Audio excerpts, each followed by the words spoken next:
राधे राधे साथियों। कहते हैं कि हम सब की जिह्वा पर 24 घंटे में एक बार माँ सरस्वती विराजती हैं और उस समय अपनी वाणी से हम जो कुछ भी कहते हैं वो सत्य होता है। जी हाँ साथियों, आज के वीडियो में चर्चा करेंगे बसंत पंचमी, जिसे श्री पंचमी या ज्ञान पंचमी भी कहा जाता है। माघ महीने के शुक्ल पक्ष की पंचमी तिथि को यह पर्व मनाया जाता है। इस शुभ दिवस पर ज्ञान, संगीत और शिक्षा की देवी माँ सरस्वती का जन्म दिवस मनाते हैं। पूरे वर्ष को 6 ऋतुओं में बांटा गया है, जिसमें ग्रीष्म ऋतु, वर्षा ऋतु, शरद ऋतु, हेमंत ऋतु, शिशिर ऋतु और बसंत ऋतु शामिल हैं, जिसमें बसंत ऋतु को ऋतुराज यानी ऋतुओं का राजा कहा जाता है। जीवन में नए कार्य शुरू करने का एक शुभ दिन है बसंत पंचमी का। बसंत पंचमी से ही बसंत ऋतु की शुरुआत होती है। धार्मिक मान्यता के अनुसार इस दिन माँ सरस्वती का प्राकट्य दिवस मनाया जाता है। इस दिन माँ सरस्वती से विद्या, बुद्धि, कला एवं ज्ञान का वरदान मांगा जाता है। जानते हैं हम कि कैसे हुई बसंत पंचमी मनाने की शुरुआत। हिंदू पौराणिक कथाओं के अनुसार ब्रह्मा जी ने सृष्टि की रचना करके जब संसार को देखा तो उन्हें चारों तरफ सुनसान और निर्जन दिखाई दिया। वातावरण बिल्कुल शांत लगा, जैसे कोई वाणी ही ना हो। तब ब्रह्मा जी विष्णु जी के पास गए और अनुमति लेकर अपने कमंडल का जल पृथ्वी पर छिड़का।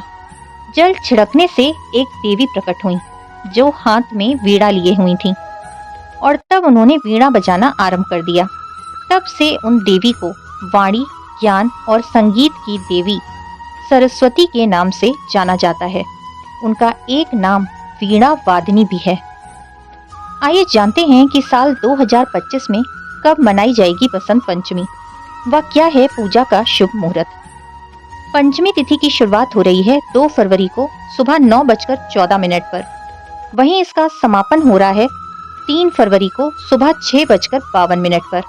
तो उदया तिथि और शुभ संयोगों से बसंत पंचमी का ये महापर्व 2 फरवरी 2025 दिन रविवार को मनाया जाएगा। साथ ही इस दिन पूजा का शुभ मुहूर्त है सुबह 7:09 से दोपहर 12:35 तक। आइए जानते हैं कि सरस्वती पूजा के दिन हमें क्या करना चाहिए और किन बातों का हमें विशेष ध्यान रखना चाहिए। सरस्वती पूजा के दिन कुछ बातों का ध्यान रखना बहुत जरूरी है। इस दिन हमें पीले रंग के ही कपड़े पहनने चाहिए। पीले फूलों से माता सरस्वती का पूजन करना चाहिए। नई फसलों को माता सरस्वती को अर्पित करना चाहिए। पीले चावलों का भोग माता को अर्पित करना चाहिए। फिर प्रसाद स्वरूप पूरे परिवार को उसे ग्रहण करना चाहिए। कहते हैं जब पूरे दिन में एक बार माता सरस्वती हमारी जिह्वा पर आती हैं, तो ऐसे में उनके प्राकट्य दिवस पर किसी को भी हमें अपशब्द नहीं बोलना चाहिए। इससे माँ सरस्वती का अपमान होता है और वो रुष्ट हो जाती हैं। किसी भी नए कार्य की शुरुआत के लिए, चाहे वो विवाह हो, गृह प्रवेश हो, मुंडन हो, विदाई हो आदि के लिए ये दिन अत्यंत शुभ माना गया है।